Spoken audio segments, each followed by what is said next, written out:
केवळ पानांच्या उत्पादनासाठी ज्यांची लागवड केली जाते अशा काही वनस्पतींमध्ये चहाच्या वनस्पतीला विशेष स्थान आहे।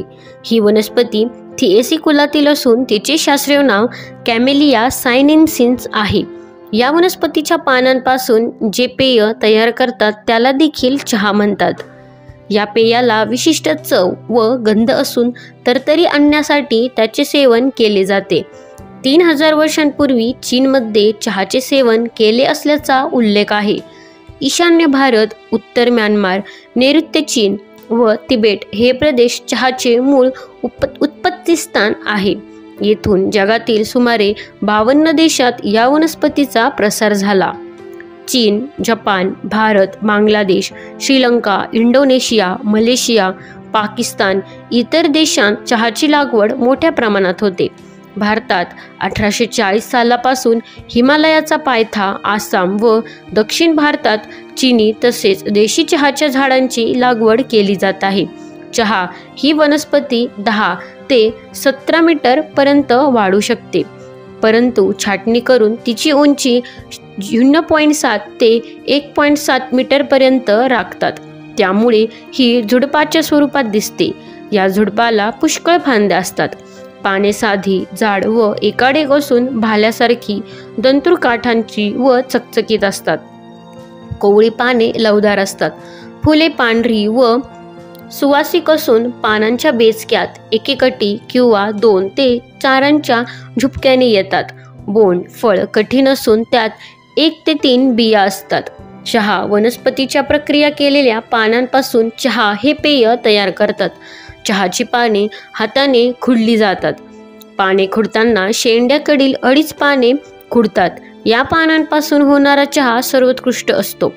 पानांवर केल्या जाणाऱ्या प्रक्रियेनुसार चहाचे black tea, oolong tea, green tea आणि व्हाईट टी असे प्रकार पडतात।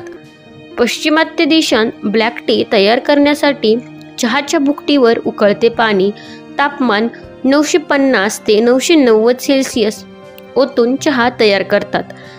या चहाचा स्वाद तीव्र असतो। भारतात ब्लॅक टी तयार करताना चहाची भुकटी पाण्यात टाकून 3 ते 4 मिनिटे उकळतात। Assam tea, Nepal tea, Darjeeling tea, Nilgiri tea हे ब्लॅक टी तयार करण्यासाठी वापरतात। ग्रीन टी तयार करण्यासाठी पाण्याचे तापमान 800 ते 850 सेल्सिअस ठेवतात। ब्लॅक टीच्या तुलनेने या चहाचा स्वाद सौम्य असतो। आफ्रिकेतील देशांत ग्रीन टी सेवन करतात। उलॉंग टी करण्यासाठी चहाची पाने 820 ते 850 सेल्सिअस तापमान असलेल्या गरम पाण्यात 3 ते 4 मिनिटे ठेवतात आणि ती काढून घेतात। वापरलेली पाने पुन्हा 4 ते 5 वेळा वापरली जातात। चहा व्यतिरिक्त इतर वनस्पतींची पाने, फुले वा फळे यांच्या अर्कापासून हर्बल टी बनवितात। मात्र हर्बल टी हा चहाचा प्रकार नाही। चहा हे जगातील सर्वात लोकप्रिय पेय आहे। शीण व थकवा घालविण्यासाठी लोक आवर्जून चहा पितात। या पेयात कोणतीही प्रथिने, मेद किंवा कर्बोदके नसते। मात्र चहात कॅफीन, कॅटेचिन आणि थिएनिन ही रसायने असतात। यांपैकी कॅफीन उत्तेजक आहे। कॅटेचिन प्रतिऑक्सिडीकारक आहे। सजीवांच्या पेशीत चयापचय क्रियेमध्ये तयार होणाऱ्या ऑक्सिजन मलकांद्वारे होणाऱ्या ऑक्सिडीकरणामुळे पेशींना इजा होत असते। प्रतिऑक्सिडीकारकामुळे या हानिकारक गोष्टींना आळा बसतो। चहाची पाने कडू, स्तंभक, रुचिवर्धक, पाचक आणि मूत्रल आहेत। जगातील सर्व थरांतील लोकांच्या दैनंदिन आहारात व आदरातिथ्यात चहाला मानाचे स्थान आहे। बऱ्याच देशांमध्ये चहा कोरा पिण्याची पद्धत आहे। मात्र काही ठिकाणी चहात वेगवेगळे पदार्थ मिसळतात।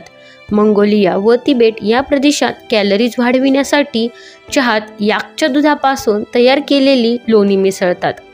भारतात बरेच जण कोऱ्या चहात दूध मिसळतात, तर काही जण लिंबाचा रस मिसळतात। मसाला चहा तयार करण्यासाठी बाजारात उपलब्ध होणारा चहाचा मसाला वापरतात।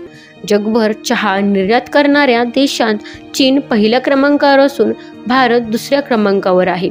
चहाच्या निर्यातीमुळे भारताला मोठ्या प्रमाणावर परकीय चलन उपलब्ध होते। धन्यवाद।